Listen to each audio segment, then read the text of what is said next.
I'm like, what died? Problem is, I haven't moved it yet. No, what are you doing? Well, I closed the cap. It's contained. I'm just afraid to watch it. Watch it. Yo, what's going on, everybody? Welcome to thestokastic.com. And it's gross, dude.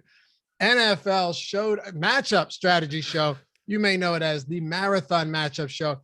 Grab your rations, get your food, load up. We'll be here a little while because we're going to make it so if this is the only show you watch or listen to, if you're listening on podcasts all week, we got you covered heading into Sunday. So take solace in knowing that whatever you got going on in your life, we got you covered for this brief period of time to make sure you're in good shape. I'm Dave Loughran at Loughran_D on the Twitters, LOUGHY_D. Hit your boy up while you're there. Follow Matt Savoca at Draftaholic, joining me once again. We're running it back for week 5. What's good, brother? Hey, man. Really good. Really happy to be here. I'm doing well. This is weird because I'm actually not going to be in town for the main slate for the first time in like 3 seasons. So I feel very strange, but get your supplies ready, get everything going, get relaxed, whatever you need. We got a great slate to break down today. Happy you're all here. Dude, hold on a second. I was walking my dog and, oh no, and just face first into a cobweb. Between the showdown strategy show and between this one, went downstairs, made some food. And then I walk into this. I'm like, this is a fresh web. You know, this isn't remnants of a web that's just dangling down. There's a fresh web. So I'm walking and I'm just grabbing my face and everything. I find something on my arm. Well, I just found a small spider that was crawling down my face right now as we started this show. Got him. You're having a morning, man. Between this and the rancid smelling water bottle or whatever protein shake bottle in your office. You know, it's very weird though. The older I've gotten, the harder it is for me to like. If I used to find the spider first thing, I'm crushing it. I'm killing it. Now, if I can, I put them outside. I don't know what's happened to me. I've turned into a giant. I've turned into the same thing happening to me. No. I'm gonna relate to you here. Like, I live on the upper floor of a building, and if there's a bug up there, it absolutely should not be there. And I stomped on one the other day. I was with my fiance. I was like, I hate doing that now. Yeah, it's still a living creature. I don't know what it is. It's happened to me. Are we softening up? What's going on? We are. There's a word for that. I can't use it here, but dude, we used to go out with the BB guns and aim it up at the sky and see how many birds we could take out. You know, we used to magnifying glass to the ants. And now I look back at myself in utter shame and remorse. I'm not kidding. I was lying in bed the other day thinking about one, put a pointed pellet straight through the neck of this poor bird. And mind you, I'm like 9 years old, 10 years old. And I'm thinking, you are a scumbag, man. You know what? You were a real piece of shit back then, but we don't know any better. And now look at it. No. Yeah. Dennis. No, that's not the word I was looking for. No, I believe everybody should be that way, man. I could 100% watch it. Please don't look at me differently for this, Matt. And then we'll get into the game. I could 100% watch 1,000 people on a TV show or whatever just get mowed down in vicious fashion. You kill a dog on a movie or a TV and I'm out. Cannot watch it. It's impossible. I can't do it. I hate seeing any animals get killed, dude. It's impossible. I've thought about this. I absolutely agree with this take. And I think it has to do with the fact that we can completely rationalize another human being doing something so dumb to put themselves in that situation. Yes. And you can go, I wouldn't have been there. I would have figured that out earlier, or whatever it was, about the situation. But an innocent creature, one that couldn't even talk. Exactly. Now I'm running through a brick wall. I'm running through the television. Absolutely. Exactly. Yeah. It's adults with kids. Now that I have a kid, that's off limits too. I don't deal well with that. I'm getting soft, man. I'm getting real soft over the past couple of years. And I'm not sure how I feel about it, but I am pretty excited about this slate. You've got a few games that are really going to stand out. I think there's a couple games that we'll probably rip through pretty quickly as well. I would agree with that. Okay. Yeah. And hey, shout out to Tyler Zander producing this one. He's on both of these shows with us today. So he's in for the long haul as well. Hit that thumbs up if you haven't done so yet. Appreciate you guys greatly for hanging out with us every day. Truth, without you guys, we don't do these shows. You know, the lights aren't on. So for that matter, thank you. And also atone for your sins if you haven't done so. And subscribe to the channel. All that good stuff. If you're listening on podcast, leave a rating, a review, preferably a good one if you like this stuff, and subscribe to the channel. Hey, tell your friends about these shows as well, too. You know what they say, word of mouth is the greatest form of advertising or something like that, right, Matt? I think that's exactly the phrase. No edits needed. Okay, cool. Best form of advertising, but we get the point. You ready to dive into this? Let's roll, man. Let's do it.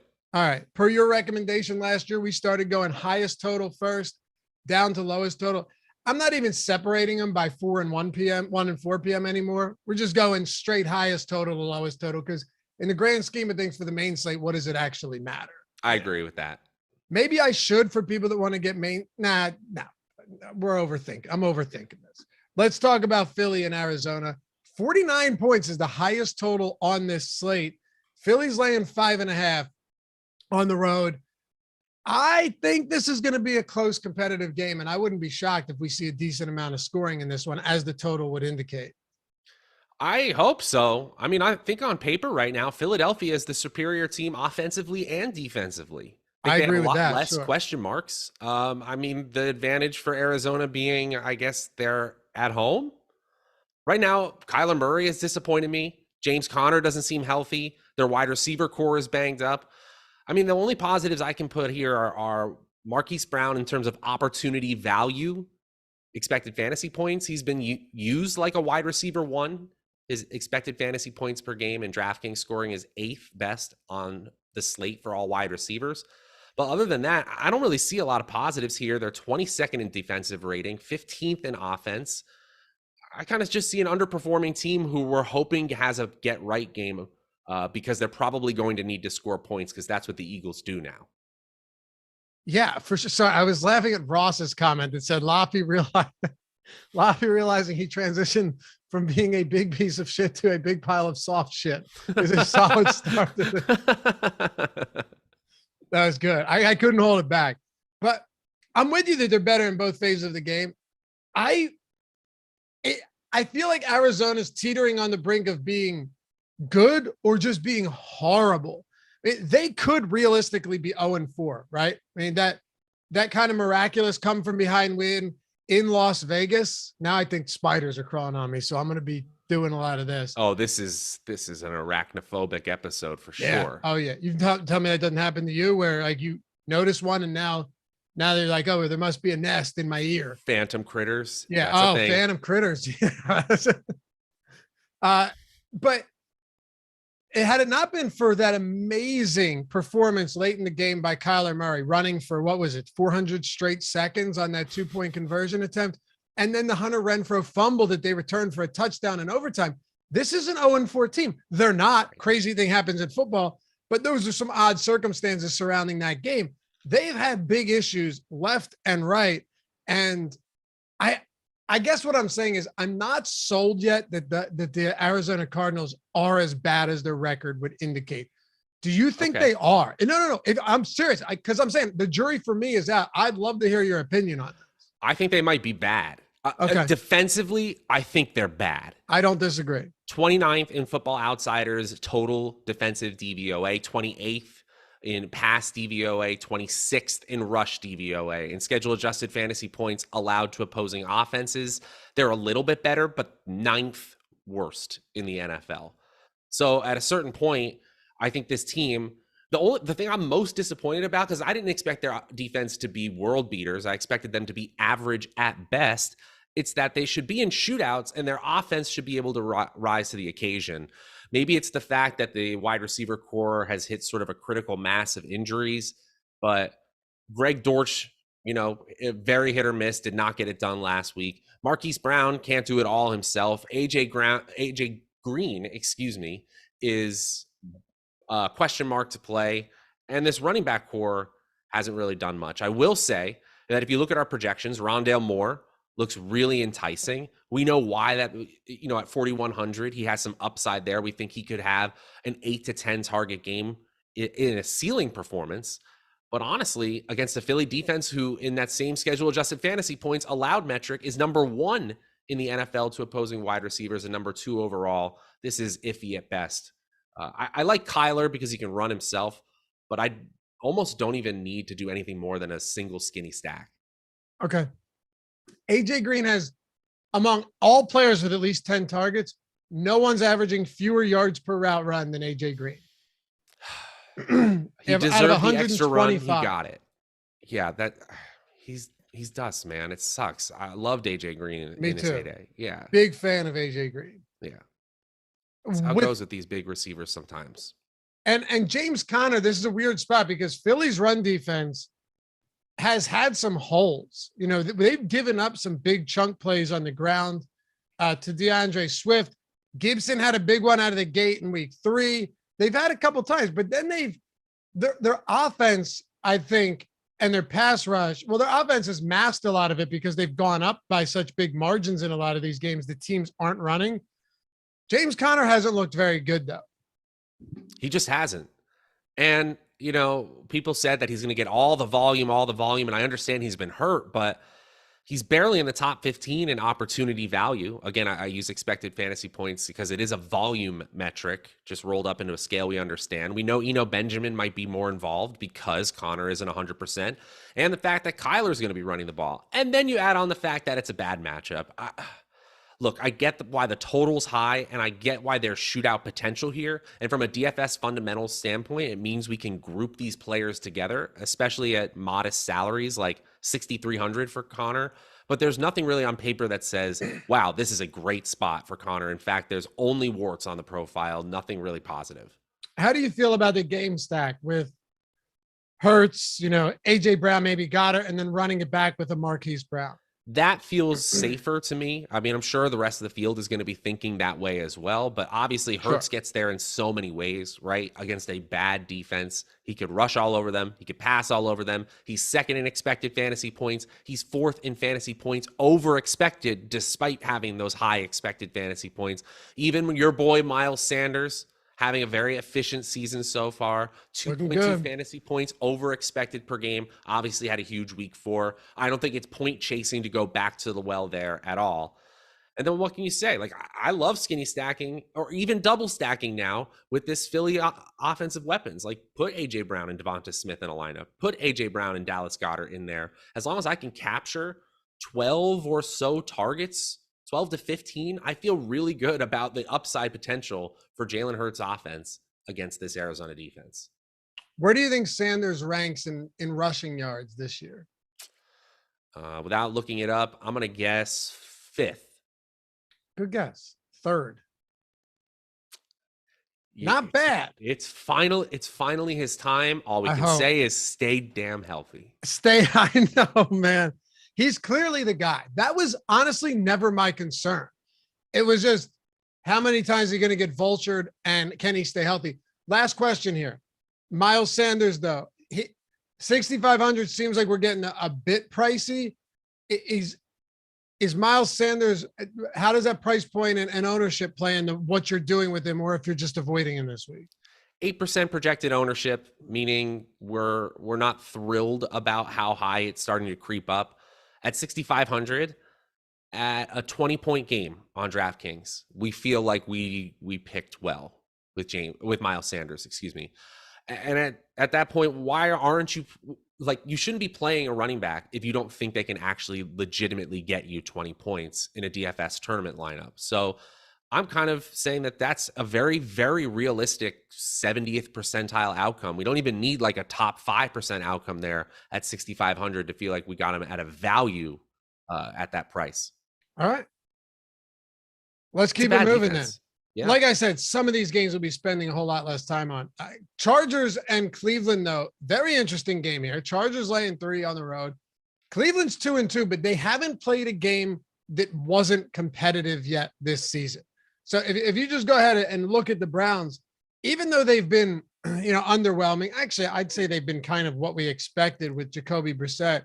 But if you look at this Browns team, you're talking about a 3-point loss to Atlanta, a 12-point win over Pittsburgh, a 1-point loss on a crazy game against the Jets. They never should have lost that game. They should not have.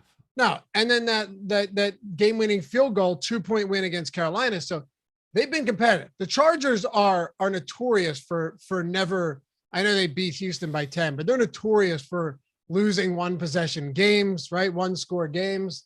It's on my neck. Oh no! They're notorious. What a spooky show we've got going on. This is this themed? Halloween's coming up, right? They're just getting me early. Yeah. But with the Chargers, Keenan Allen should be back. I would expect Keenan Allen to be back this week. Mike Williams has been great with him out, but his price point's now jacked up a little bit. And then Austin Eckler's coming off by far his best game of the season. Do we go back to Eckler this week against the Browns? I think you can. Cleveland as a defense has been moderately bad against opposing running backs. They're down to 7th worst in the NFL in schedule adjusted fantasy points allowed. Again, that's just fantasy points allowed regressed to match and contextualize for the teams they've already faced. So it's fantasy points above or below opponent average. Cleveland's been one of the worst. We saw it last week, even with a banged up Atlanta running core. They were giving up big plays for sure. Eckler is 3rd in expected fantasy points. A lot of that has been through targets this year because the red zone touches prior to last week didn't feel like they were there. But you know what? Honestly, he's been efficient on a per touch basis. And I think the production is going to be there. Maybe last week was the beginning of the correction, but it doesn't necessarily need to be the end. He has a projection just at salary-based expectation. Tyler, can you throw the PrizePicks link in the chat for Kane? He was asking what the prop site is. Yeah, PrizePicks. We'll get to them shortly. Keenan Allen and Mike Williams then.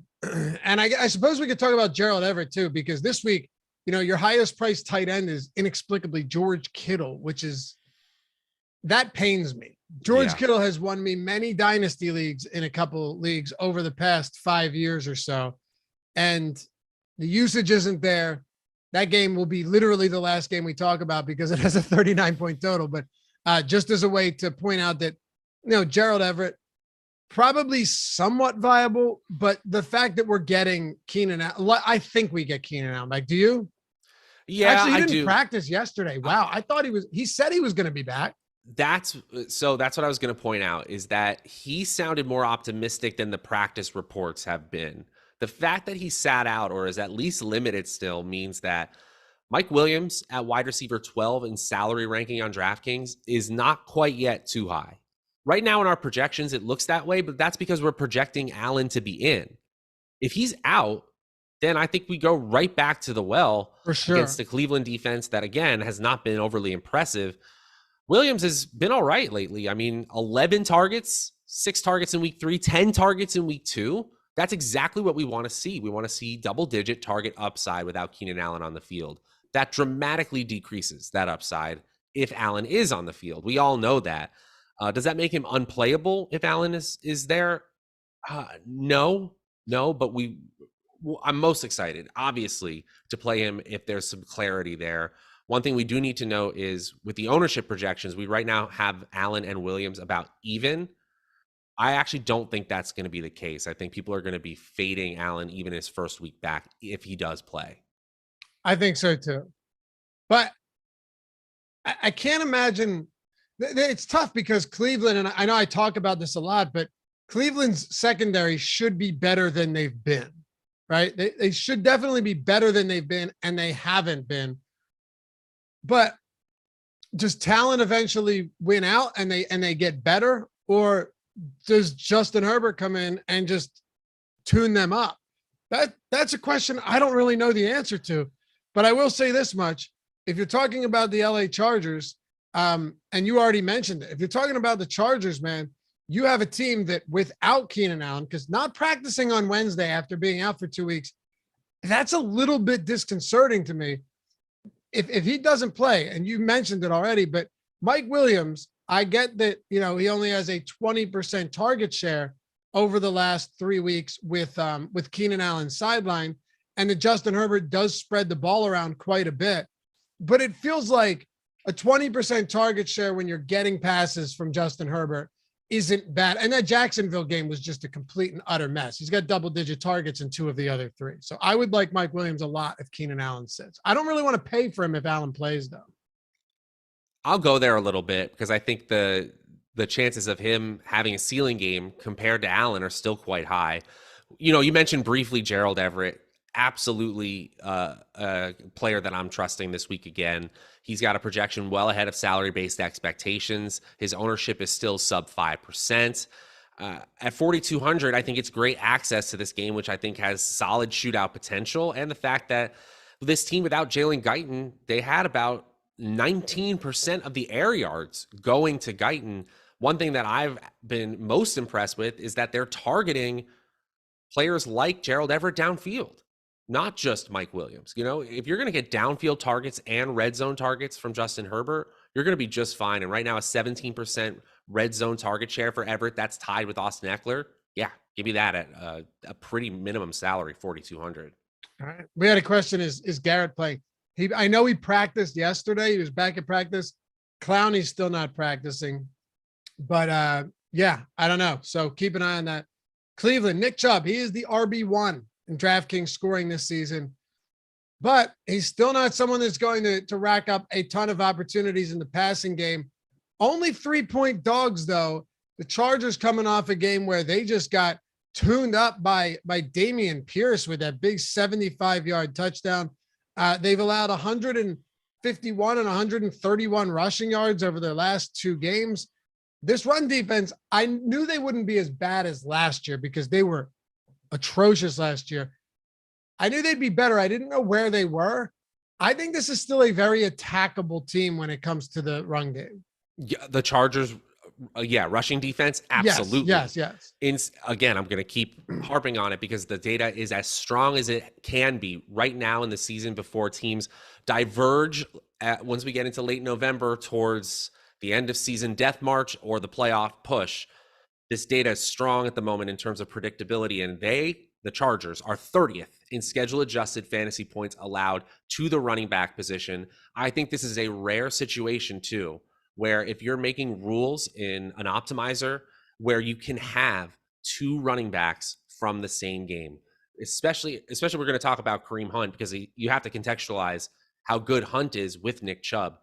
I'm actually okay with how involved 2 of these 3 primary running backs in this game are in the passing game, having at least 2 of them. I'll play Eckler Chubb. I'll even go crazy. Again, this is probably large field, single entry, something like this, with Chubb and Hunt. Because if you're going to give up 30 schedule-adjusted fantasy points allowed to opposing running backs, if I get 30 from those 2, I probably feel all right. Chubb at 8K is getting kind of cost prohibitive, but the ceiling, once again, is absolutely there. Any interest in the passing game? I guess so. Amari Cooper has a projection just well below salary expectations to the point where it's probably only a contrarian tournament pick. DPJ is the slight value for us. It's really only to counter the popularity of the running backs in this game and the fact that it still has general shootout potential. Let's move on then, because we got a lot of good games that I definitely want to talk about. Oh, Njoku.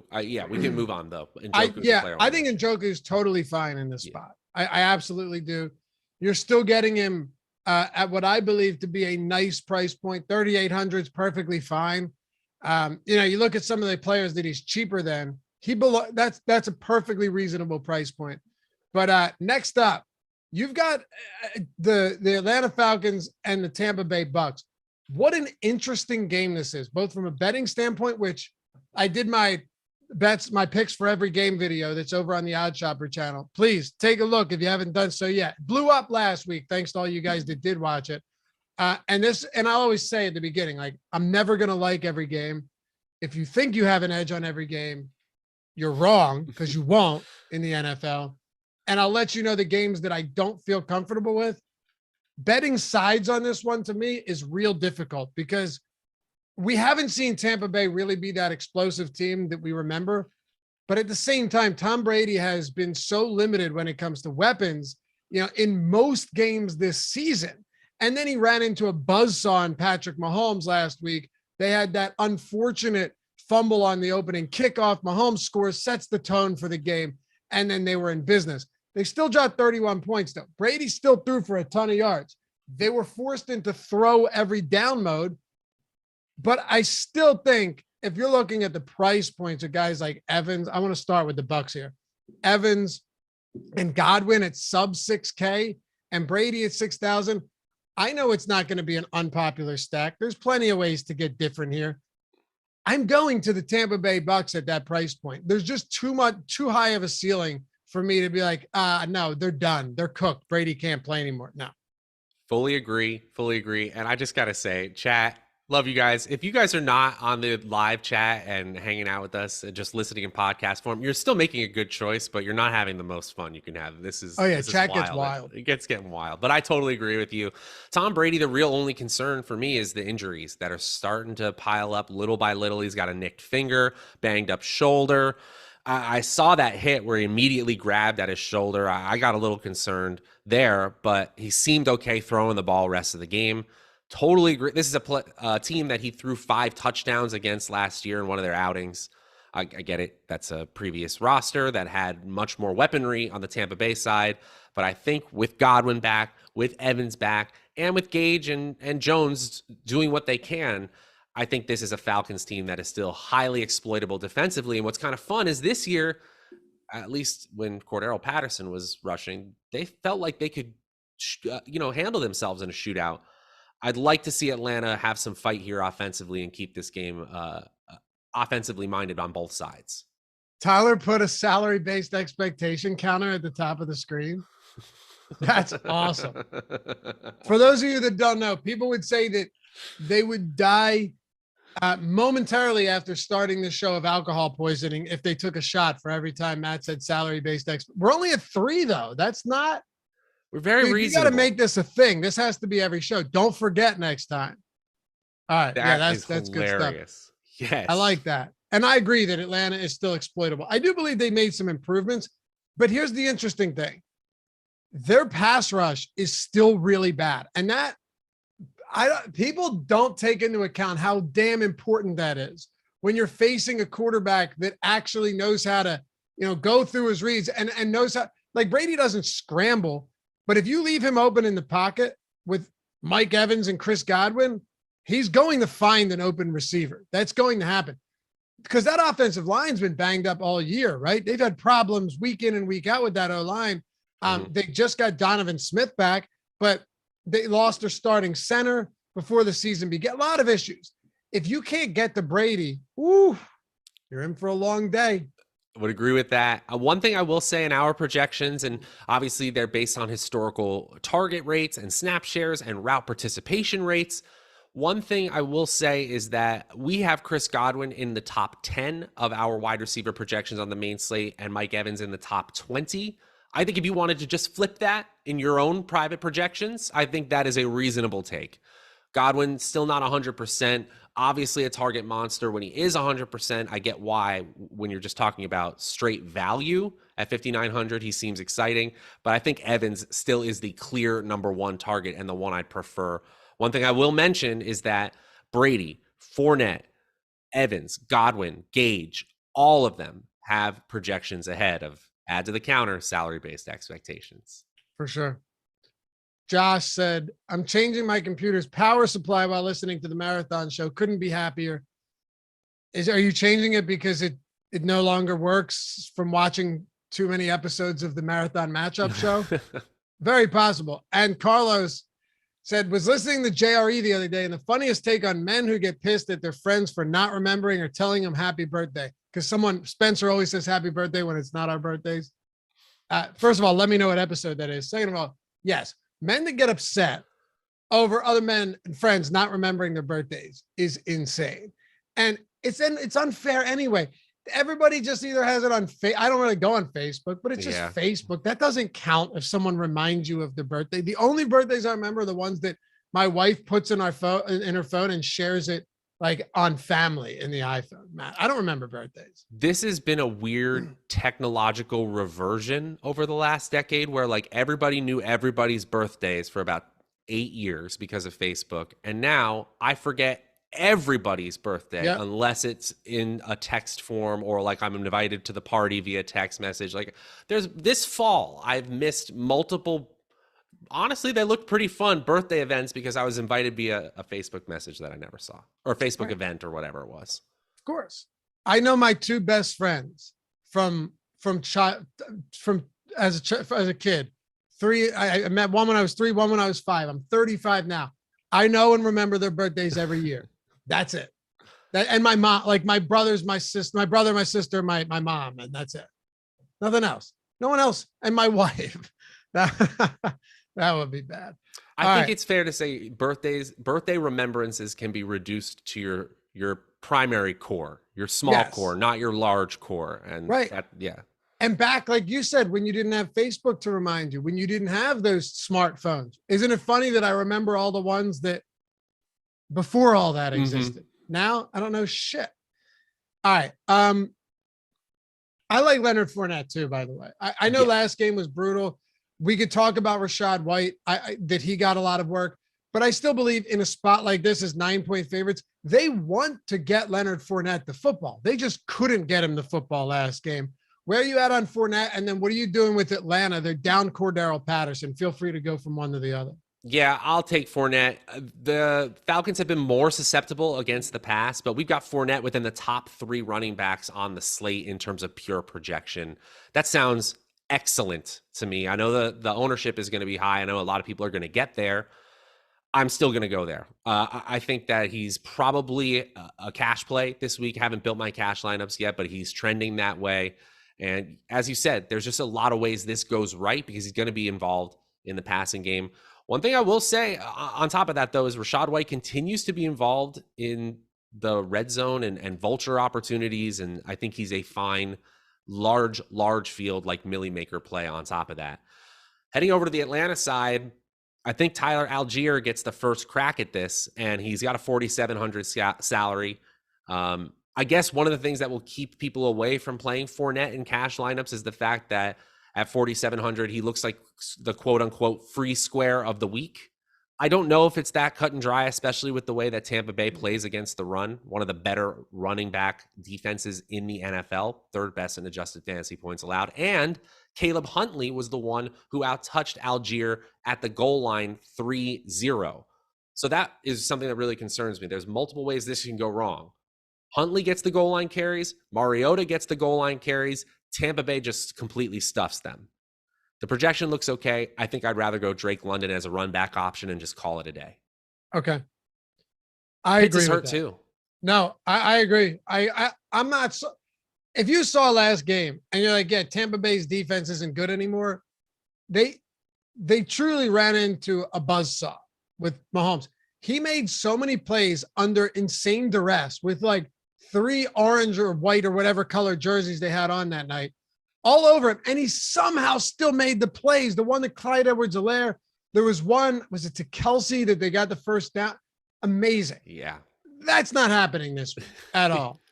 All right. Not to derail this. Quick question though. Just don't even think about it. Just as quick as you can. How many phone numbers do you know by memory? 5. You do? I feel like that is way more than most people.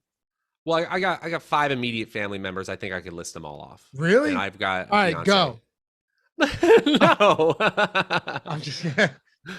That's impressive. I know my wife's, and I'm pretty sure that's it. Yeah, that's it. Oh, you want to just tangent into the life pro tip in your wallets. Keep a little card, like a business card you don't care about, with the handwritten phone numbers that you need to know, like the 5 numbers you need in case that's wise. Your cell phone goes down. If you just need, if you don't have numbers memorized easily, have a place other than your phone. IMO. Okay. Yeah, I know my wife's and my dad's, but no one's going to be answering that one. So you have to make light of dark situations, Matt. but I know all of my childhood friends' numbers, and I remember both numbers that I had as a kid. Weird. I thought We're you were becoming making your dumber. wife left you joke. I'm sorry. I didn't realize what you meant prior. Yeah, it would have been uncomfortable for you to laugh anyway. Yeah. All right. We were very close, by the way. Cheer up, Matt. It's all right. I'm a dark person. You want to talk Pittsburgh and Buffalo? Let's do it. All right, relax, dude. It's okay. I don't know. Now I feel bad. Now we got to talk about Pittsburgh and Buffalo. Guarantee. This is why I can do this. Guarantee. If he could, he'd be laughing. Guarantee it. He was an infectious disease doctor that laughed at the worst, most morbid stuff in the world because he had to get him through the day. You know what I mean? It's the type of guy he was. Sounds like a good dude. He was. It's funny. He was a doctor, but he would go to work on Harleys. He didn't have the, funny guy. Real cool. Pittsburgh at Buffalo. 14. I'm taking Buffalo first half spread, by the way. And I think you could take first quarter spread -4.5 with how bad Pittsburgh is in the first quarter and just how Buffalo is going to kill them. I hate 14 points though, because any team can backdoor into a 14-point spread late in the game. Really like Buffalo early in this game, though, if you're betting. Our premium Discord, too. It's free for the first week if you want to get in on that. All of our picks, not just from me, but from everybody else. All of our early picks, all the stuff that doesn't get on YouTube. But let's kick it off with Pittsburgh. Is there anything that you think is viable here, or is this team in disarray to the point where you don't want to do it? I think one player from this core four in the receiving core is going to be viable. I don't think Najee Harris in the running back game is going to, but I think one player from Deontay, Claypool, Pickens, and Freiermuth emerges simply because Buffalo is going to score so many points that they're going to have to try to come back. I don't want anything more than a single player from this receiving core because of the game environment. Trying to pick which one, obviously people are going to be excited about George Pickens after the game he has last week. Deontay Johnson is still the one that if you just are creating projections, he's going to come out the best. I don't really have faith in any of these players, and so maybe we just use kind of salary or ownership as a guide. I might end up having the most Freiermuth just because he's 4,100, not because I feel good about it or Buffalo's defense is anywhere near exploitable. They're getting slightly healthier in the secondary, Buffalo is, but this is just, I'm hoping that in a mop-up effort, one of these players pops off and has a garbage time touchdown. Yeah, it's possible. Pickens is cheap enough, 4,300. I don't. There's not a lot of good value receivers this week. That is true. I mean, we have a couple here and there, but I almost feel like this spread is 14.5 to just entice you into thinking this game is going to be anywhere near close. Like we saw Buffalo already just stomping on people to the point where their backups are in at the end of the third quarter. That's why I don't want the full game. And you're right. Like the backups could be in for the full fourth quarter and they still win by 30. Entirely possible. But on the Bills side, on the Bills side, I think is a little bit more interesting because, and by the way, I don't really want to play Najee right now at all. There's so many good running backs on this slate that you're really just trying to catch lightning in a bottle and hope that the line can block and that he can hit the holes. He didn't have a single target last week either, which is highly concerning to me. If you're still, Najee's going to be mid 5K soon. Like if he continues at this rate, he will. And then we can revisit this conversation. But all floor, no ceiling. Why do you need Najee? Najee Harris is not the type of running back you play when you're trying to win a DFS tournament. Agreed. Last year he was, or when he was getting 20 targets in that early season game, but not right now. All right. Josh Allen, Stephon Diggs, Gabe Davis looks like he's good to go. And I'm going to keep going back to Dawson Knox because that 2-touchdown game, if he plays, I know he wasn't at practice yesterday, but if he plays and he's good to go, I'll have some Dawson Knox as well at a routinely weak tight end position. How do you look at the Bills?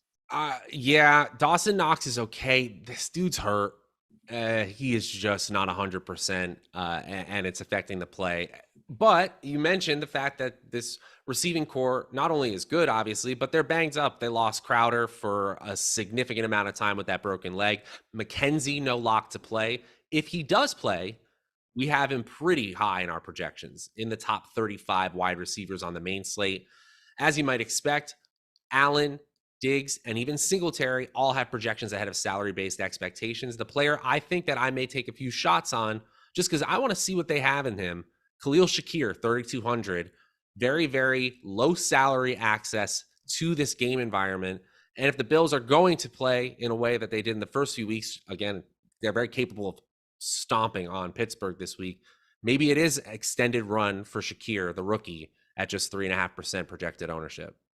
That's an interesting look. Yeah. And Chad talking about Knox. Yeah. Listen, unless we know that he's good to go, and if he's limited all week or doesn't practice and then he's active, I don't want to play him. But if he were to get in if he were to go get into a couple full practices before the week is out, then I could definitely get behind that. Only because the tight end position's bad. They have it's true. They have a 30.5 point implied total this week. So if you're looking at spots where, and I'm not talking about Jelani Woods, right? Or whoever it is that just out of nowhere has a crazy game with only 2 receptions and then they disappear back into the void. Dawson Knox has proven before that he can have those games. You could be right. He's not healthy and then we're in trouble. But if he gets in a couple full practices and seems good to go, I'll take some shots at 3,600 because he won't be that cheap again if it happens. I totally agree with that assessment. I actually think the bigger injury news is Gabe Davis on the positive side. The fact that he's getting in full practices for the first time in about a month. They still have high expectations for him. I know it's been down for a few weeks at this point, but I don't think anyone is going to roster him because they are going to perceive his salary as just too high and it's as too risky. But you know what the ceiling is for Davis in this environment. The Pittsburgh defense has been mediocre to bad against the pass this year, which is a far cry from the Pittsburgh teams of old. Agreed. Coop says, if this isn't the week, I'm going to start to panic on Knox. Listen, I'm already kind of panicking on Knox, but only if it's a fantasy season long. If it's DFS, you don't have to panic because their price is going to come down. Their ownership's going to come down. If anything, it's an opportunity in some spots, assuming, as Matt said, that he's not super, banged up. And then you're just, we're just hurting ourselves there. But anybody else for Buffalo? I think that's really it. I mean, I guess you could go for one of the backup running backs if you're feeling a little bit, if you're trying to take down a large field tournament. I still think Singletary has proven himself as a viable pass catcher. Right now, he's top 10 in targets and in receptions among all running backs in the NFL. So in the expected fantasy points category, he's okay.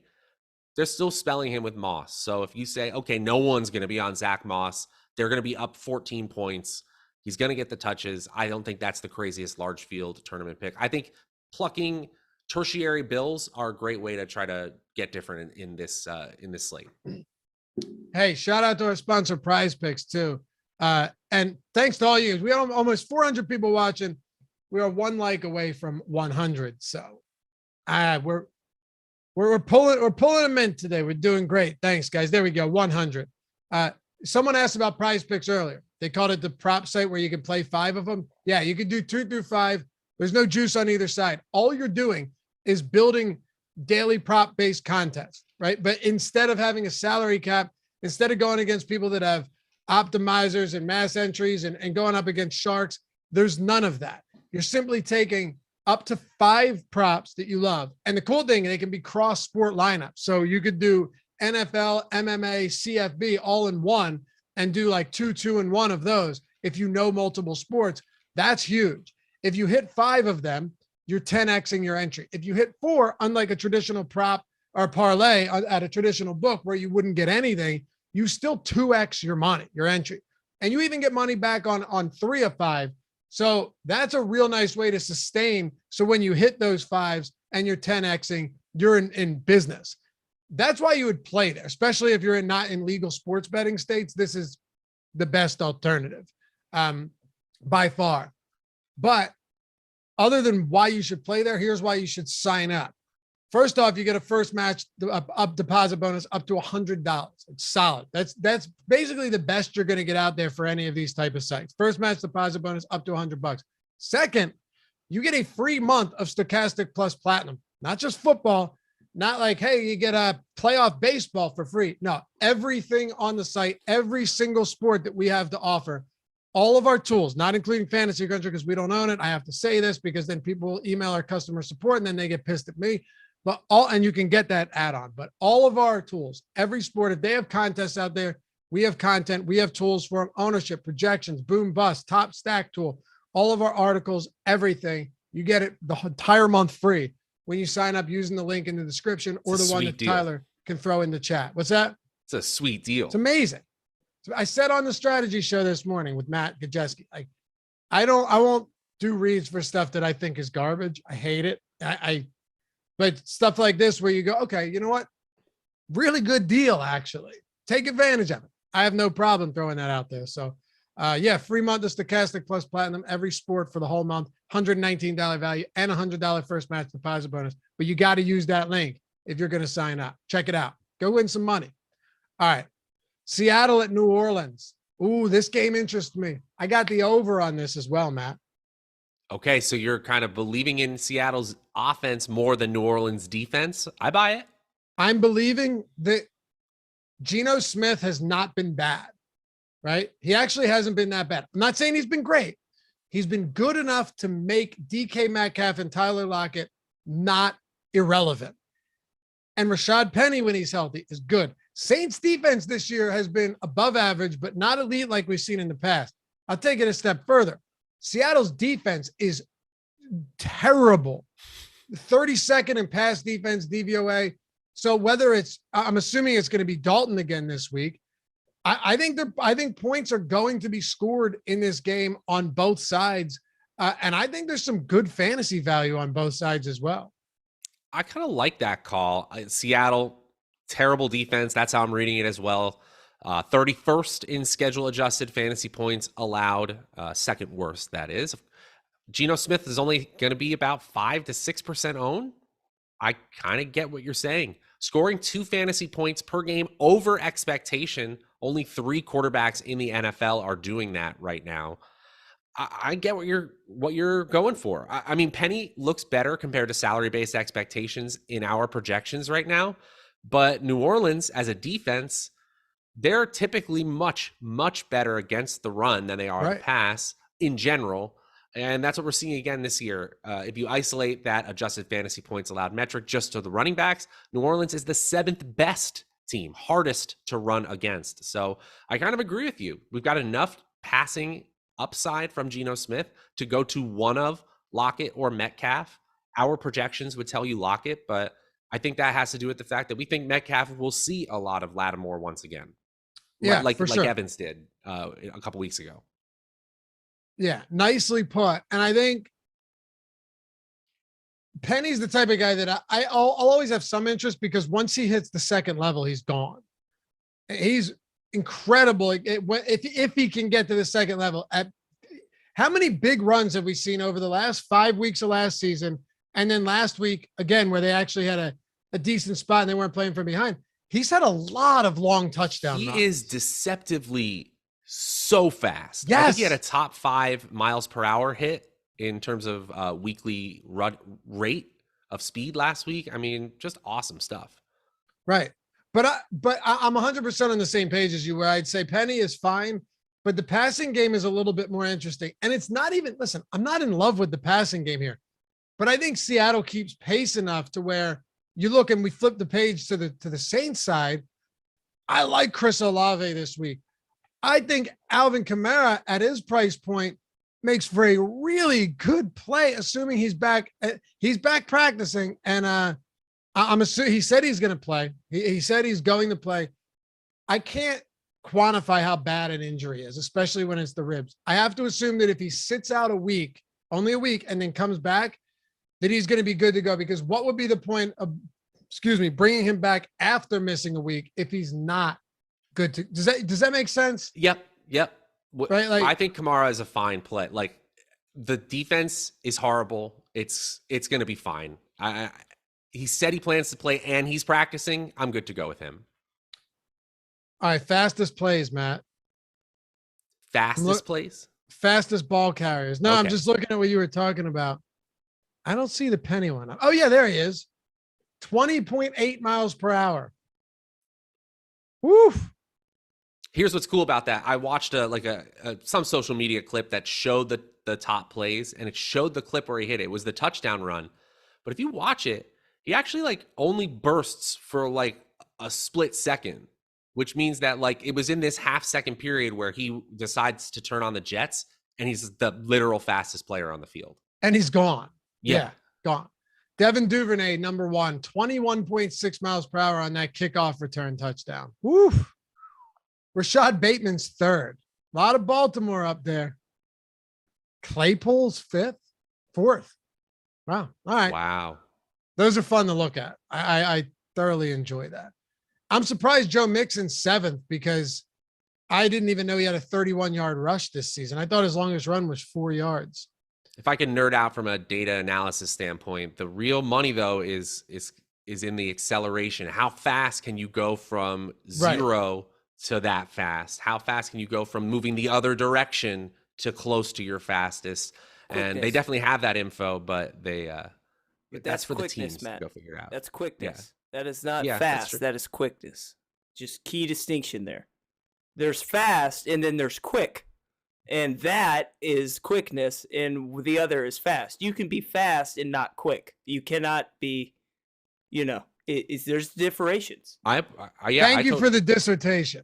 All right, let's keep going here. What do you want to do then with Kamara mid 6K? Chris Olave is clearly a good player too. I think there's I want to attack this Seattle defense is basically what I'm telling you. And I'm not sure I care too much who's at quarterback. I think that's how I'm playing it as well. When we have uncertainty, if the certainty is the bad defense and people are too scared to go against that bad defense because of uncertainty, let's lean into that uncertainty, right? You still got Olave on the field. You still likely have Jarvis Landry. You still have Kamara to dump it off to this week. If Winston plays, I'll go for it. If it's the red rifle, I'm almost happier because no one's going to go there, and I will bite the bullet and take some Taysom Hill as well. He's going to be involved, almost regardless of the quarterback. It's a fun game. I think there's spots here that we should be attacking. So we'll see. And just for me though, the price points are what really stand out. And yes, New Orleans is not going to be particularly low owned, but are we assuming Michael Thomas doesn't play? Because I don't think he's going to be out there. He is out of our projections right now, and we've been pretty firm on that. The practice reports kind of indicating we don't need to change things up quite yet. One thing we did a thought experiment with over on the Stokastic Fantasy Football side. Right now we have Olave at wide receiver 14 on the main slate in our projections. Where does he fall if Thomas is in? We couldn't really find a way to get him outside the top 25, really. So we still feel like Olave, even with Thomas, the possibility of him active, he's still a good play compared to his salary-based expectations.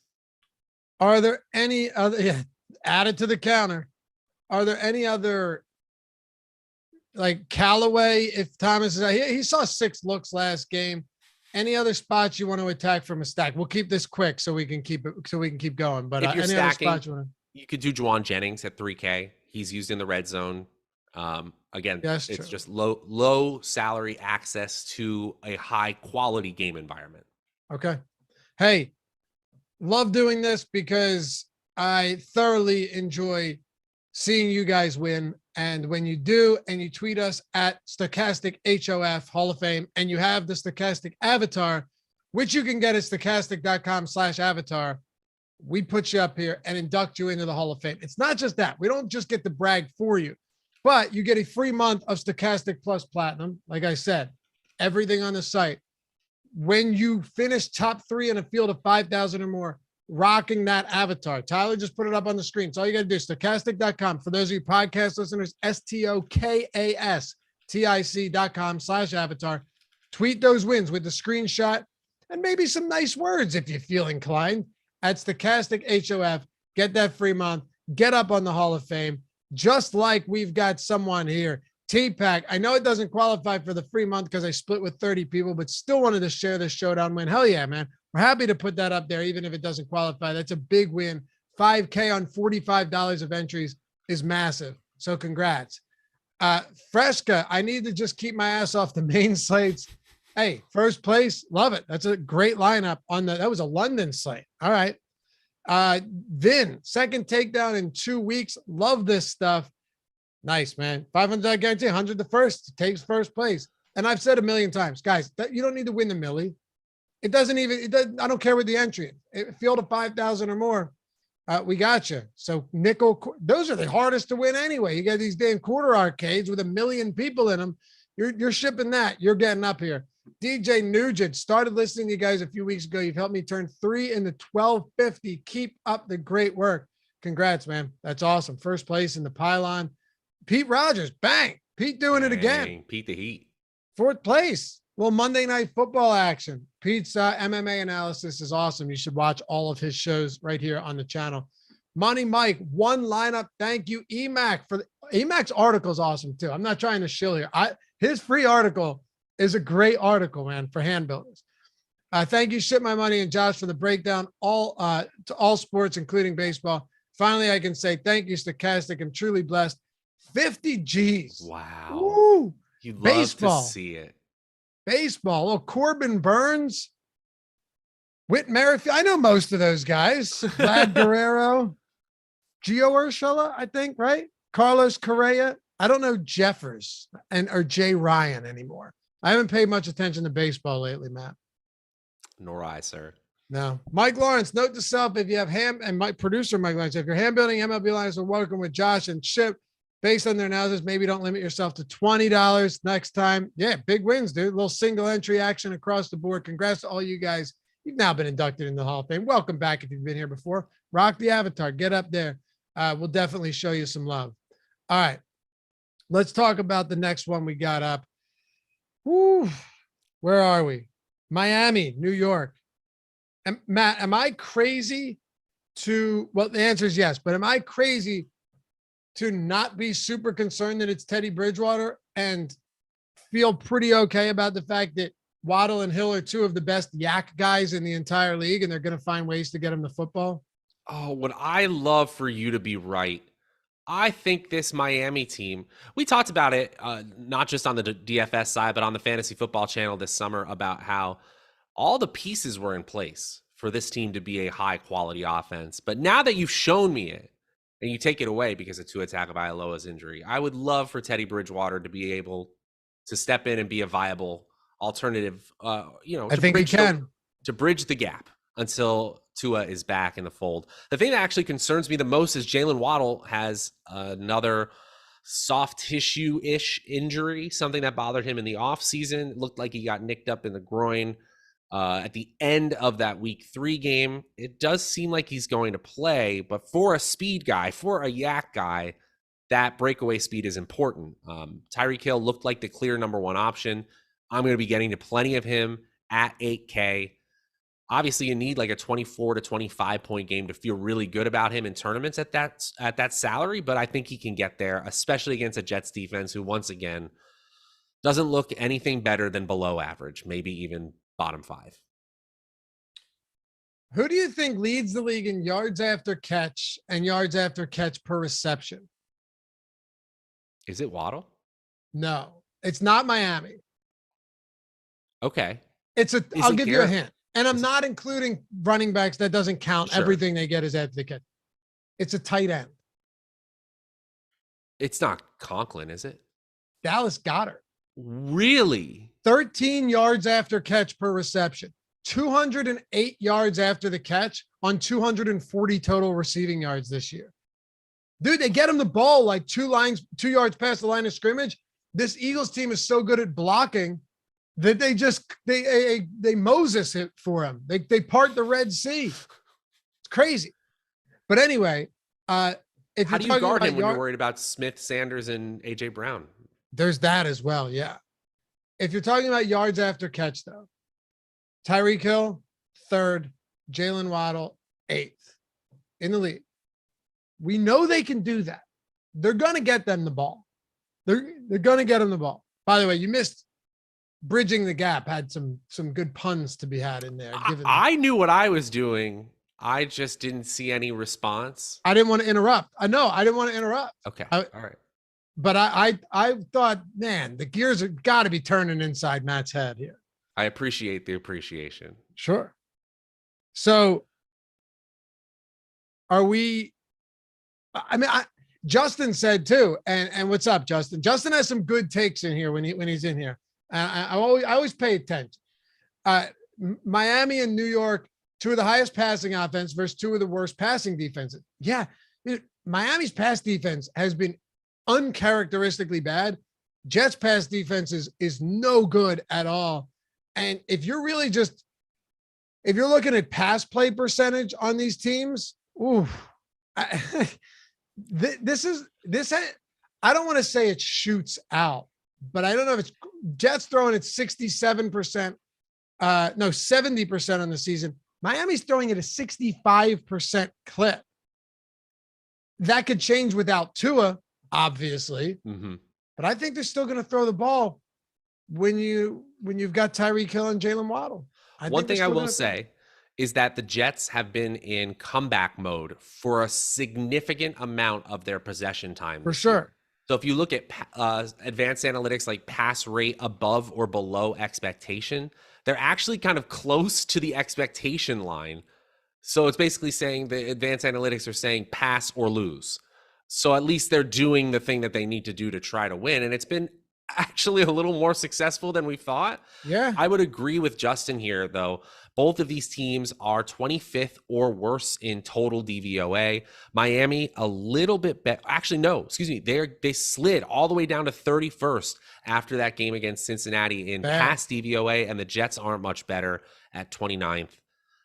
Miami passing at the 4th highest clip above expectation this year. Again, that's based on the situational expectation, not quarterback expectation. So I kind of agree. This isn't a very high over-under here. I think over 45 points, not unreasonable. At all. I'm laying the 3 points on Miami too. Threw that in our Discord. Miami has an implied total of what, 24 right now? I think they go over that implied total, and I honestly think the Jets go over theirs as well. So that's an easy over for me. Wilson was, you can look at him and be like, hey, admirable performance in your first game back. He had a 59 passer rating. He completed 50% of his passes, sure, 7 yards per attempt. But the best quarterback last week for the New York Jets was Mitch Trubisky and Kenny Pickett. Okay. Those were the Jets' best quarterbacks last week. It's true. I hear what you're saying. 4 picks. 4 interceptions. And I know someone was saying some of those picks were on the Steelers receivers. Call it what you will, but the Steelers shouldn't have lost that game. Their quarterbacking and the offense has been so bad. I think Miami does get out to a lead here, and I think the Jets will have to throw again. The question now is, who do we look toward? Do we look to Garrett Wilson? Do we look to Corey Davis, who Wilson has always had a rapport with? Do we look to Elijah Moore, who he was locked into on last year? We're looking at Breece Hall. Who do we want? So first, let's take the sample size of this year. This is the first time we've seen Wilson on the field with this new look receiving core, which looks objectively better this year with Conklin and Garrett Wilson added to the fold than just Corey Davis, Elijah Moore, and Braxton Berrios. I guess they had Jamison Crowder as well. Davis led the way with 7 targets and also had 36% of the team's air yards. That's notable. I thought that Elijah Moore would get more involved immediately, but he was 4th on the team totem pole in terms of targets. And Wilson had a few plays called back, Garrett Wilson, that is. So honestly, the most impressive player this year for the Jets has been Garrett Wilson, followed by Breece Hall. I'm following that talent. Corey Davis and Elijah Moore are fine because we saw the shootout potential already. We just explained that. And if we're going in tournaments trying to have an unorthodox game stack, absolutely adding them to the player pool. But I'm going with Garrett Wilson and Breece Hall, who have been, in my opinion, borderline transformative for this team. I just hope Zach Wilson can continue the positive trend for both players. Okay. I like that. And I forgot to mention Raheem Mostert.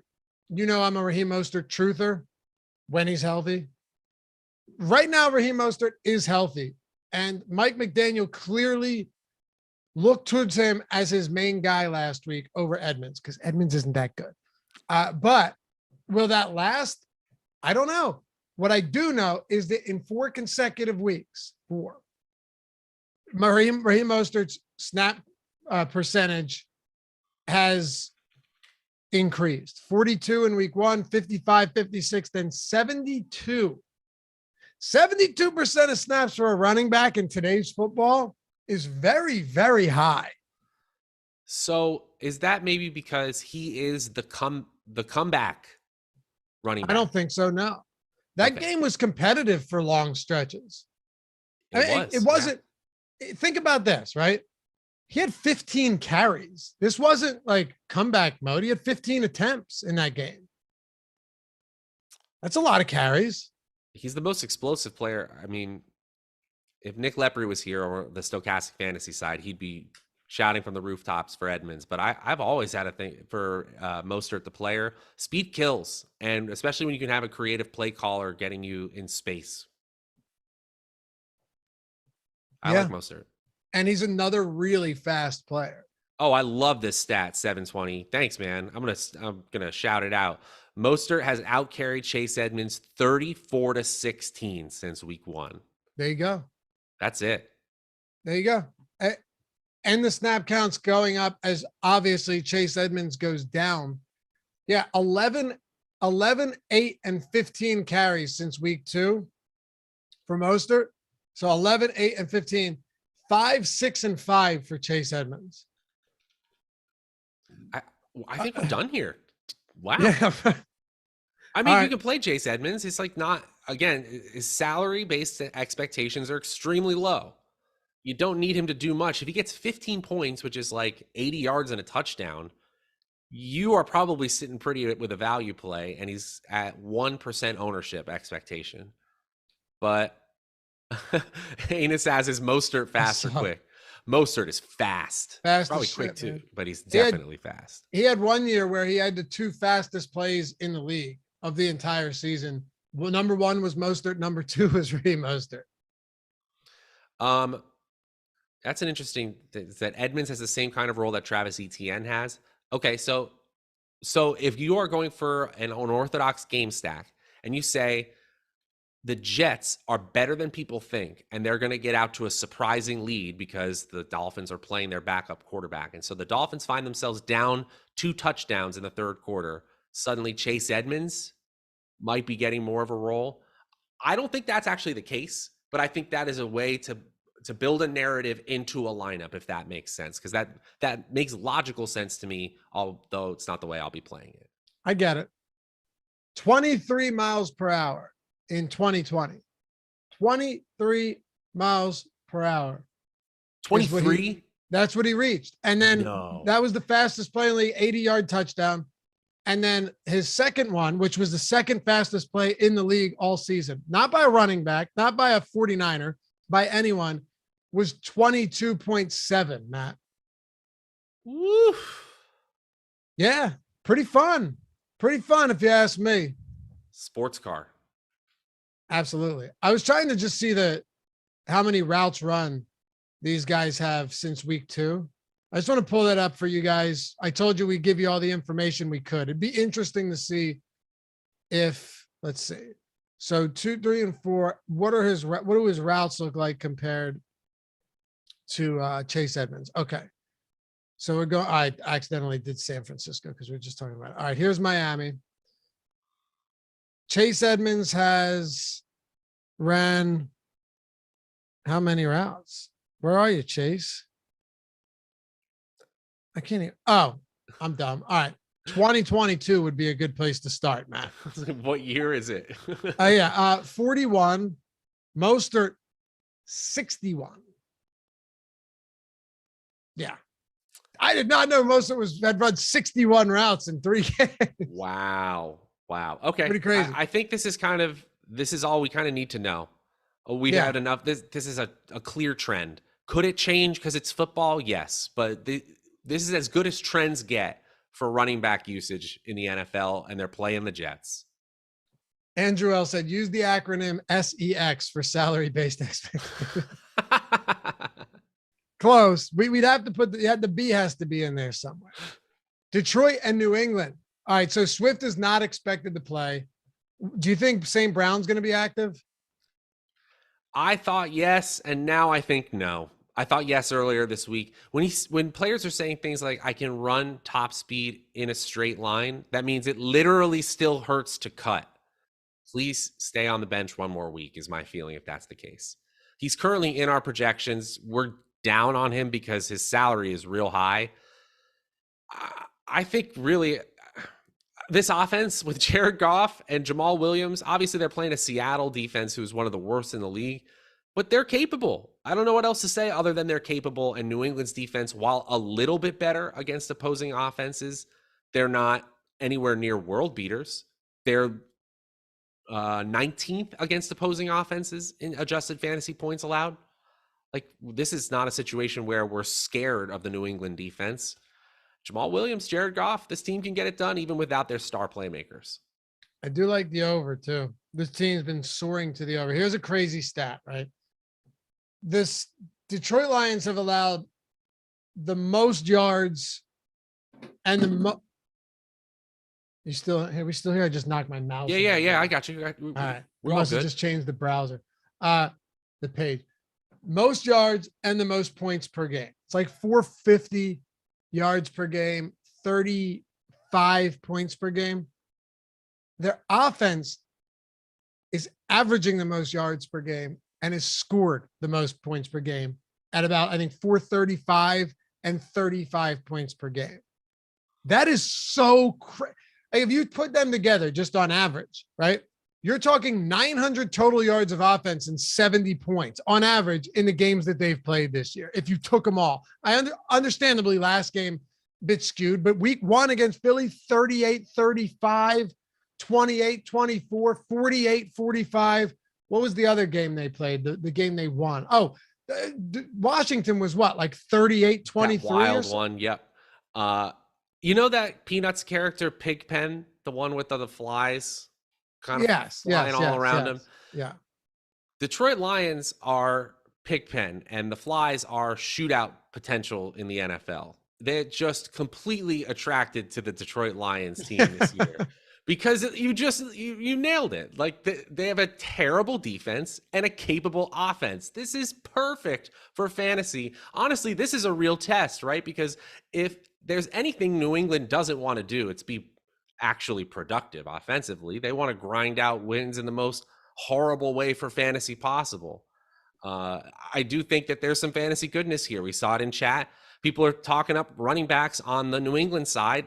I'm going to talk up running backs on the New England side. We got Ramondre Stevenson well ahead of salary-based expectations and Damian Harris a little bit ahead of them. The Detroit defense is horrible. We think they're going to be scoring points regardless who's on the field. And we know that whoever's behind center, Brian Hoyer or whatever legs Mac Jones have or Bailey Zappi, what the Patriots want to do is have their back turned to the defense and just handing the ball off to Stevenson or Harris. Yeah. And people in chat saying Detroit's not the same out of a dome. You might be right. Maybe. Might be right. I don't know. It's going to be 60 and sunny on Sunday, though. So it's not like it's going to be inclement or cold weather. Maybe they're not. But the offensive line is very good, and they're giving Jared Goff time to throw. And at this point, that makes a difference. I don't love this Detroit offense, though, from a DFS perspective. I do still think they score points. And then someone else said they'll just run Belichick will run the ball 7 yards a clip, burning 8 minutes off the clock. It's going to kill the scoring. I disagree because I think they're going to pick up massive chunk yards on the ground because this Detroit run defense is that pitiful. They're worst in the league. That's how bad this Detroit run defense is. It's abysmal. So yeah, maybe they will pick up chunks. Maybe they'll play relatively slow, but 5.6 yards per attempt. They've allowed 10 touchdowns on the ground already. No other team is even remotely close to that. Say this is a bad run defense. I like Ramondre Stevenson a lot, though. Harris is fine. I have no problem with Harris, but Stevenson, low key last week, even though he wasn't great, had the same amount of looks as Harris, except 5 of them were in the passing game. The fact that Steven looks to be the clear pass catching back right now, and while Damian Harris has had more goal line carries, he's had 3 to Stevenson's 2, so they're not that far off. I think 5 to 2 inside the 10, but that could just be drive related, who's on the field. Stevenson has upside here if he's going to be grabbing a decent amount of targets, Matt, and he's going to have the best run defense or the best rushing matchup in the league. I'll have some Ramondre Stevenson again this week. Me too. These running backs in New England have definitely been the bright spot for this offense overall. I'm just looking at the evaded tackles number for both players right now. Damian Harris right now, number 2 in the NFL in total evaded tackles, according to playerprofiler.com. Ramondre Stevenson, number 1. In terms of evaded tackles per touch, They are number 1 and number 2 right now. Both of them averaging 4.6 yards per touch or more. And in true yards per carry, they're both up above that 4.6 mark as well. And now they have arguably their best, easiest matchup of the year. I don't think you can go to 2 running backs on the same team in the same lineup, but this is a place to take a few chances on if you're making multiple lineups. Both of these players could go off. Basically, yeah. If there was ever a spot to do it, this would probably be it, even though it doesn't feel good. Yeah. It's tough because it wouldn't be crazy if they both had 2 touchdowns each, though. I mean, it's possible. I don't want to do it. I'm just saying, if you looked and you're like, man, Ramondre had 15 for 80 and 2 touchdowns and caught, 4 for 50 or 4 for 30. And Harris had 17 for 90 and 2 touchdowns. You go, and they scored 28 points. Bailey Zappi was their quarterback. Detroit was the defense. Oh, okay. I get it. You know, but it's a low probability outcome. I'm just saying, if there was ever a spot for it to happen, it's probably against Detroit's defense with a team in the Patriots, who the only way they win this game is by running the football. It's the only way. I guess we could see Jacoby, more active Jacoby Myers, Devontae Parker. All of these players look okay, but they're all outside the top 30 in our projections for the wide receiver position. Again, it's in the passing game. It's extremely low volume, probably low efficiency because we're dealing with a backup or a third backup. And there's a lot of mouths to feed. In terms of a large main slate, these are usually situations we can cross off unless there's a superior talent. I don't see one. All right. Let's talk Chicago. Oh, last question. Any question or any interest in, a Jacoby Myers if he plays, or anybody else in the passing game? Yeah, kind of bringing them up. Honestly, I'm seeing Myers' expected ownership right now creeping up to like the 6-7% range. And he's only in the optimal lineup something like 2 or 3% of the time in our latest run of projections and simulations. If he's going to be that popular compared to our expectations, he can be off my list. All right. Chicago, Minnesota. Anything you like for Chicago? No? Okay. What do you have for Minnesota? Yeah, well, I mean, pretty much kidding, that. I'm kidding. I mean, it's barely a joke. The only person we have ahead of salary-based expectations is Cole Kmet, which means he's at tight end 18. Well, okay. I think we probably are projecting Montgomery to be in. Or I think, when a guy's questionable like that, I think we kind of just meet in the middle, right? With a Khalil Herbert and a Montgomery. Maybe we're not, but I know sometimes we do, where we just give them both like less, I don't know, from a projection standpoint, not what they would get if it was just one of them. Khalil Herbert's 5,900. Montgomery, I don't think Montgomery practiced yesterday. He's still banged up. Yeah. I thought I saw limited, but he doesn't seem like he's trending towards playing.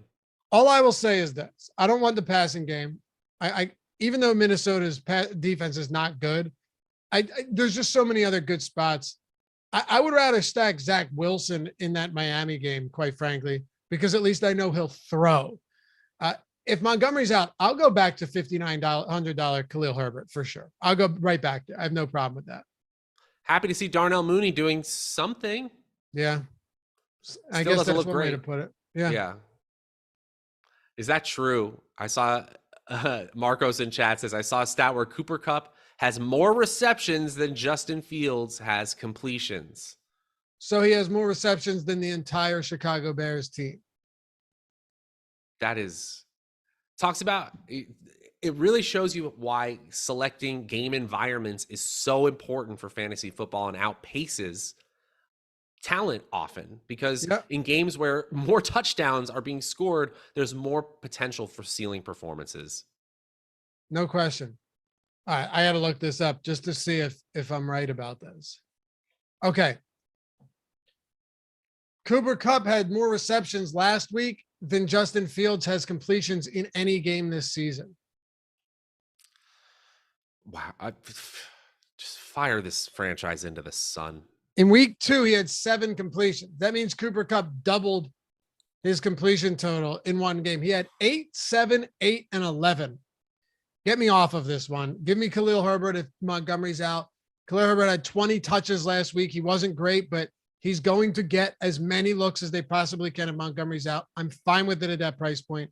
Where are you at on him? And then let's just talk about the Vikings. Khalil Herbert is a talented player on a really, really bad team.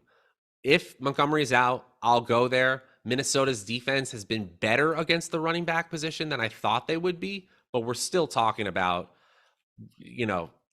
league average, a little bit better than league average against the running back position. The other side of the ball is much more interesting, right? We got 7.5 point favorites. That means Dalvin Cook at 7,300. Projection ahead of salary-based expectations. Justin Jefferson right at salary-based expectation. And then Adam Thielen, who I get it doesn't always seem like a fun DFS play, I should say.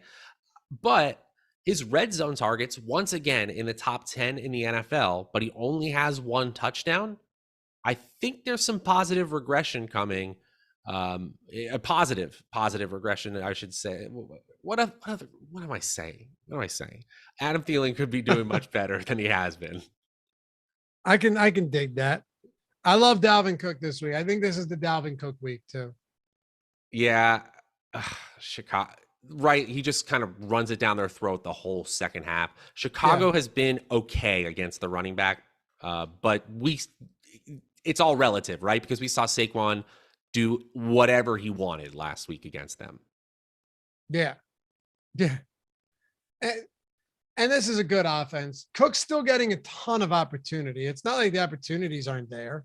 If you're looking at his price point, 7,300, he's perfectly fine here. He's averaging what? 19 looks per game. And the Philly game is a complete outlier. You take that out and it's a whole lot more than that. Yeah. Because that's not going to happen in this game. I like Dalvin Cook. Anything else you want to hit on for the Vikings? Jefferson's really, really good, and it's really a 2-person receiver show. Irv Smith is sharing too much time with Johnny Munt, and KJ Osborne is an afterthought, 68th among wide receivers in expected fantasy points. All right. Let's talk about the Houston Texans, the Jacksonville Jaguars. Texas put up some points last week. I think the Jags bounced back in a big way, though, for week 5. You think the Jaguars do? Yeah. I think this team is borderline good. Who? Jacksonville. Like, I think they played Philly, who is one of the best teams in the league, tough last week. I think they're not border. I think they are good. It's kind of fun just to see this team.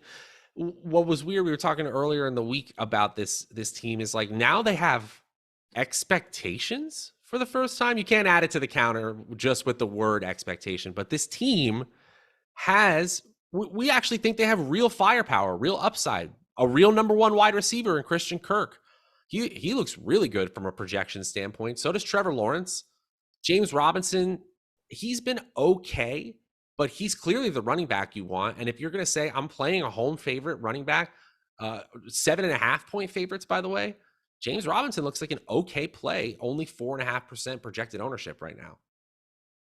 Yeah, I agree. Look, last game I throw it out the window. Philly's front's destructive. And when you're in that weather, Lawrence has to hold on to the ball, but the weather's not going to be like it was in Philly. You were catching the remnants of Hurricane Ian. That was bad all game. Real bad. Gross. Yeah. I have no problem with Kirk either. Robinson would be my favorite here. On the other side, I honestly think this Jags defense is good. Listen, Eagles put up 29 points, but it came on 5 turnovers. 5 turnovers. They ran for 200 yards. But do you really think that this Jacksonville front is going to struggle the same way they did against the Eagles, where you have a dual threat quarterback and Jalen Hurts, the best run blocking line in the league, and a great game from Miles Sanders, who's actually very good? It's not even comparable, like not even closely comparable. I would agree with that assessment. Jacksonville, remember, this is all schedule adjusted. So adjusted for the fact that they already played a good offense in Philly.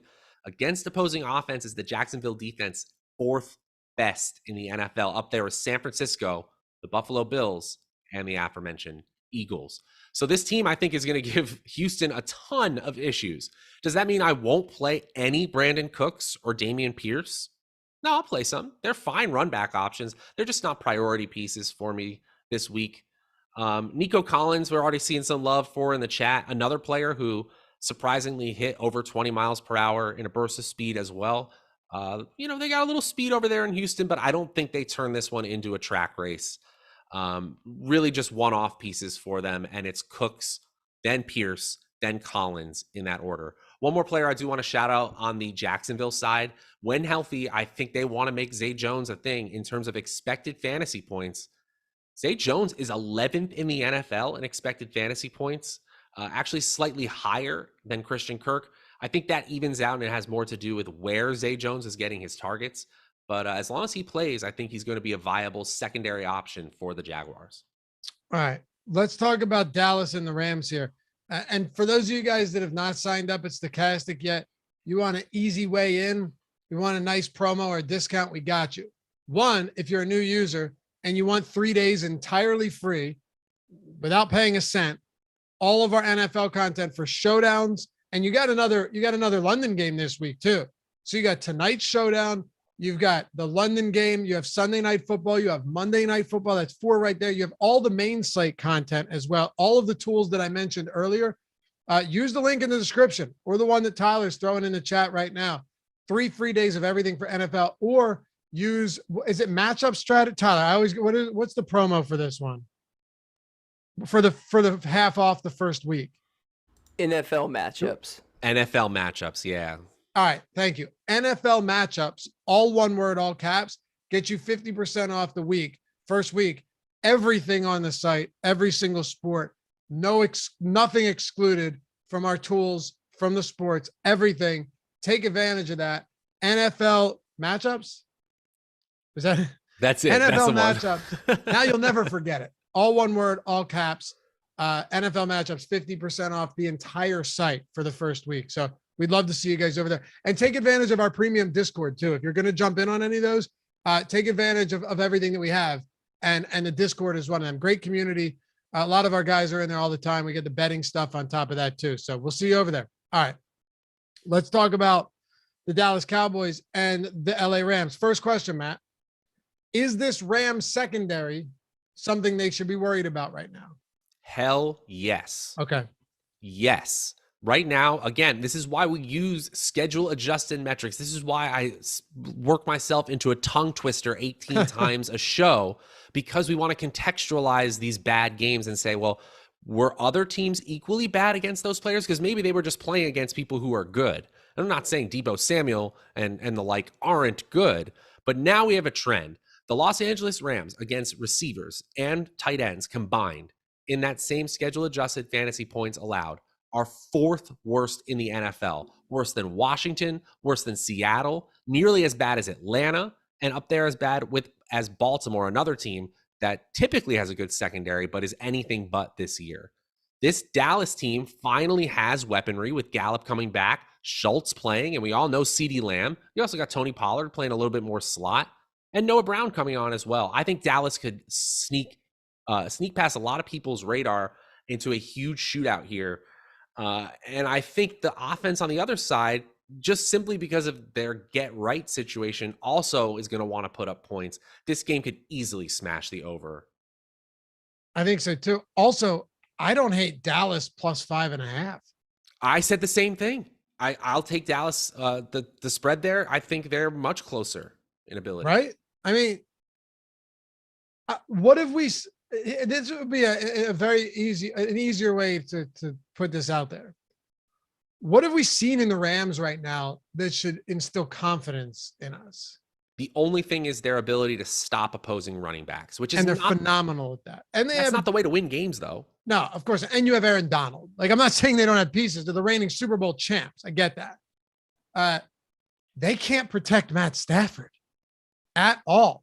He's been sacked the second most in the league, Matt. Second most in the league, Matt Stafford's been sacked. Cam Akers, you guys can keep holding on to hope there, but I haven't for a while, and I will not at all this year. The run game stinks. It stinks. Dallas is number 1 in adjusted sack rate, and their secondary is good too. You know, it's pretty hard to throw the ball successfully, even when you have Cooper Kupp. It's pretty hard to throw the ball successfully for 60 minutes against a team that has arguably the best pass rush and a top 10 secondary. Well, yeah, let's talk about the Dallas defense, because if there is a team that's overperforming to the level that the Rams are underperforming as a secondary, it might be the Dallas Cowboys. They've got playmakers, man. When you got Parsons just careening up the line, you know, or from the edge, and then you got playmakers like Trayvon Diggs in the secondary, you can do some damage. I have to go all the way to the other end of that schedule adjusted fantasy points allowed metric to find the Dallas defense. They're 6th best in the NFL. You know, they're up there with people who have or secondaries that have a much better brand name, like Tampa Bay or Denver. Teams, if you just talk to a casual fan, you'd be like, oh yeah, that's a good defense. Dallas is a good defense. Look, I'll play some Rams players, but I'm much more excited to get to this Cowboys side. And even the Cowboys defense at 2,500, we don't usually shout out the defenses here, but this is another one. If the Rams can't protect anyone and they're going to face a defensive line like the Cowboys, they might be in trouble once again. I think so. There's a lot I like here, quite frankly. And it would be, well, I don't know about that much. A lot I like from a betting standpoint, but I'm perfectly fine getting the CD. Gallup's back, but CeeDee Lamb is still he's been a 30% target share guy. I still expect him to get a lot of work. Cooper Rush has held his own. Until this Rams secondary proves us otherwise, I'm going to assume that you can throw the football on them a little bit. I don't want the running backs here. I do respect their run defense immensely.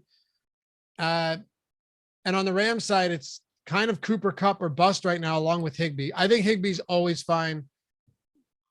He has a very high target share. It's basically Kupp and Higbee in this passing offense, and everyone else is just dust. You said it, man. It's the easiest flow chart in the world right now. When you have Rams on the slate and you're thinking about playing them, is can I afford Cooper Kupp? Yes or no? If the answer is yes, you play him. If the answer is no, do you want Tyler Higbee? Yes, you play him. No more Rams. Yep. End of story. Pretty much. I mean, sorry, Allen Robinson. I'll keep you out of my lineups until I see something better.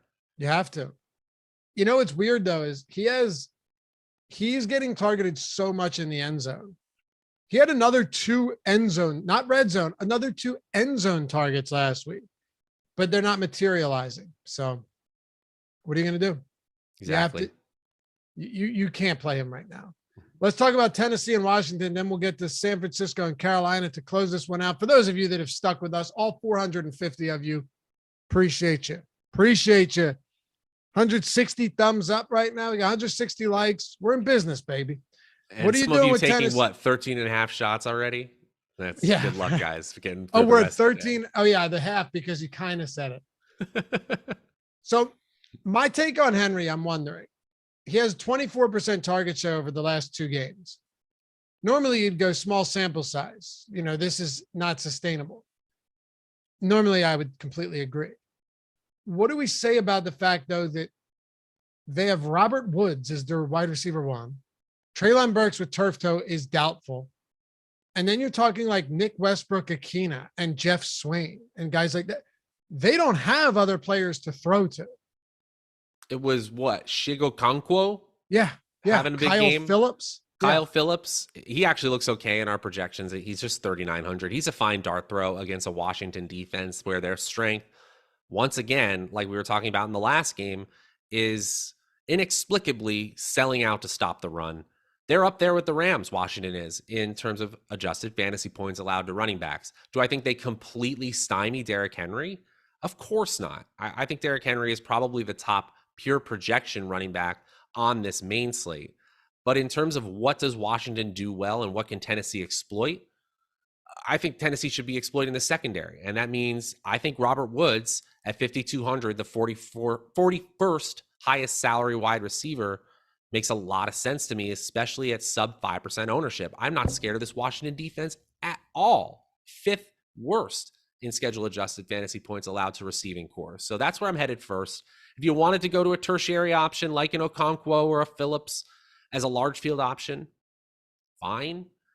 I'd say the shootout potential compared to the last game we were talking about is about half. It's not my favorite, but if you're just looking for one play on Tennessee that looks like a value, it's Woods and then everybody else. So wait, just to drill down here, where are you at on Derrick Henry? So it's sort of like, how do you want to play the number one projected running back on the slate? Certainly, ownership should be taken into consideration. And in fact, his ownership at about 11 to 12% expectation right now, that's actually pretty low. His leverage score is probably going to end up okay. I don't think he's going to be a hyper priority play, to be honest. I know this is a little bit of a cop-out. I'll probably be right at the field with Henry. Okay. But over on Woods. I like him. I like Henry this week. I know Washington's run defense has actually been shored up a little bit lately, but I agree with you on Woods.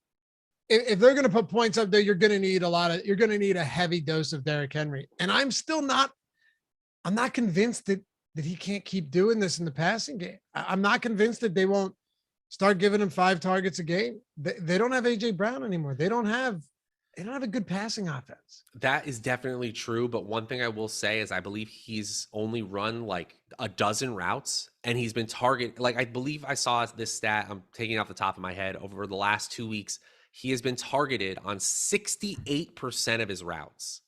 That is an unsustainable number unless it just means he's running more routes. If he's low owned though, if he's like 10% owned, I'm probably going to have a lot of Henry, to be honest. Yeah. I think it's by design though. They're trying to get him some breaks. I just think you don't want him on the field for every third down. He's run 24 routes in the last 2 games. He has 10 targets. So, okay. Not quite what I said. 42%. It's still a lot. You're right. But if he's getting those, we'll see. I'm not convinced one way or another, but if he does get those targets, man, can you imagine the ceiling on this guy?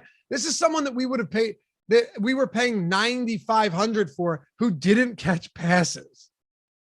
If you see the route to him doing that again, this is DFS fundamentals. If you see an 8,200 salary player and you see a legitimate route for them to be priced at 9,500 in the weeks to come, ride the wave. Be a part of that game where he gets from 8,200 to 9,500 the next week in salary.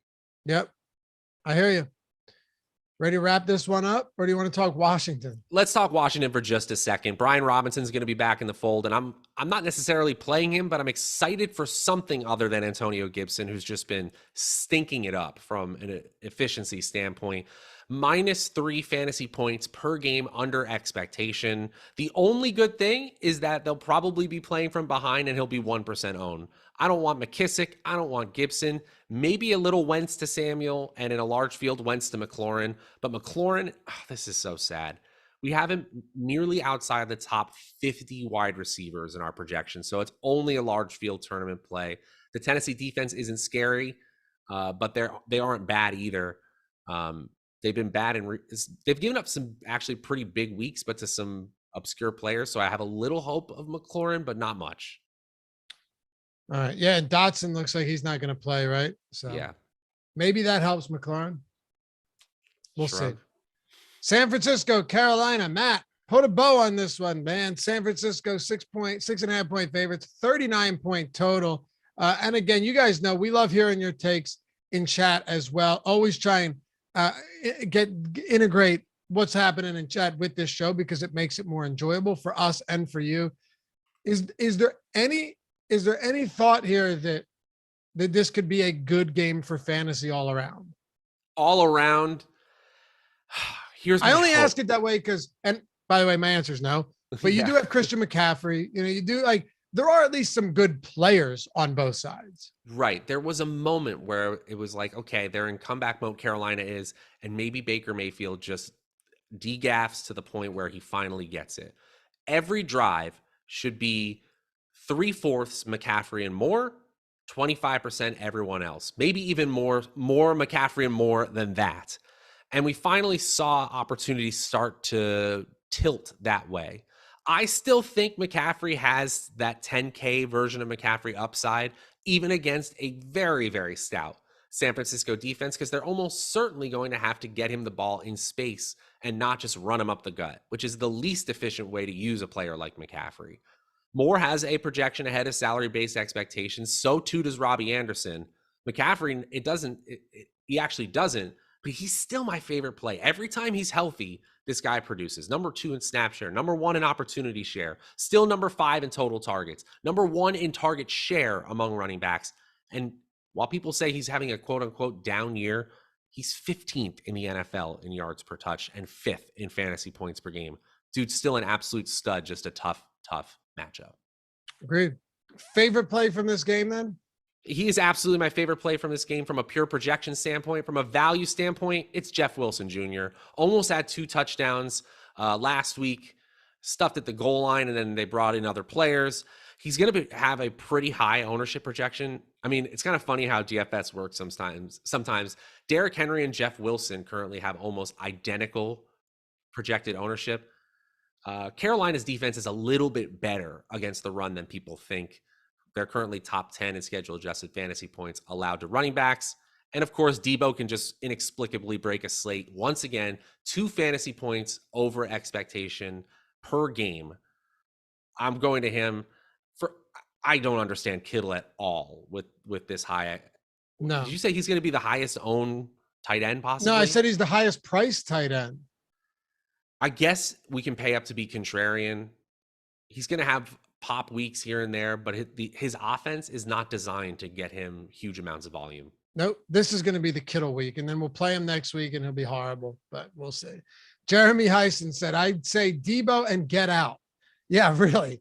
But I agree on Jeff Wilson. Jeff Wilson's a decent play here too. That's it for me. That's all I got, man. I'm with you. I think you summed it up nicely. 12 up, 12 down. You've made it, friends, to the end of the Marathon Matchup Show for week 5. Appreciate you greatly. Matt, anything before we head out? Anything you got going on the fantasy football channel too? A lot of these people playing season long too. Well, this is weird. Taking a main slate off. I actually won't be back until Monday after this fine show.